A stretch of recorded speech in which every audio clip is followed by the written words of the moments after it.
कहते हैं समय आपकी याददाश्त को ओझल कर देता है। समय के साथ आपको केवल वही याद रहता है जो आपके लिए सबसे जरूरी हो या फिर जिसने आपके हृदय पर गहरा प्रभाव छोड़ा हो। अब मुझे नहीं पता कि राम और उनके तीनों भाइयों की खिलखिलाहट मुझे क्यों इतनी स्पष्ट याद है, परंतु उनकी मुस्कान, उनके बचपन की बातचीत, उनके छोटे छोटे कदम मैं शायद ही कभी भूल पाऊं। बचपन में ये चारों भाई एकदम अलग थे, लेकिन एक ही सूत्र में बंधे हुए, प्रेम और संस्कार।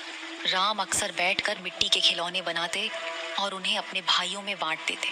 भरत हमेशा राम के पास बैठकर उनकी बातें सुनते। लक्ष्मण तो बस राम के बिना रहते ही नहीं थे, छाया की तरह साथ साथ। शत्रुघ्न को ज्यादा लगाव भरत से था, वो दोनों हमेशा एक साथ होते। लेकिन इन भाइयों से भी बड़ी लीला तो महल की दासियां करती थी। सब राम को देखने के लिए बहाने बनाती थी।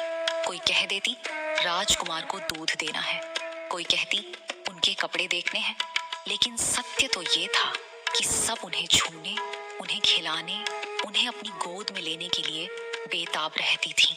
और सिर्फ राम ही नहीं, लक्ष्मण, भरत और शत्रुघ्न, चारों भाई अपनी सुंदरता और चंचलता से अयोध्या के हर निवासी का मन मोह लेते थे। सबसे ज्यादा शैतानी लक्ष्मण करते थे, भरत थोड़ा शांत रहते और शत्रुघ्न तो हमेशा अपने भाइयों के आदेश का बिना कोई प्रश्न किए पालन करते थे। लेकिन फिर भी सबसे अलग थे राम। राम के चेहरे पर एक ऐसी शांति थी जैसे उन्होंने बचपन में ही ध्यान और तपस्या कर ली हो।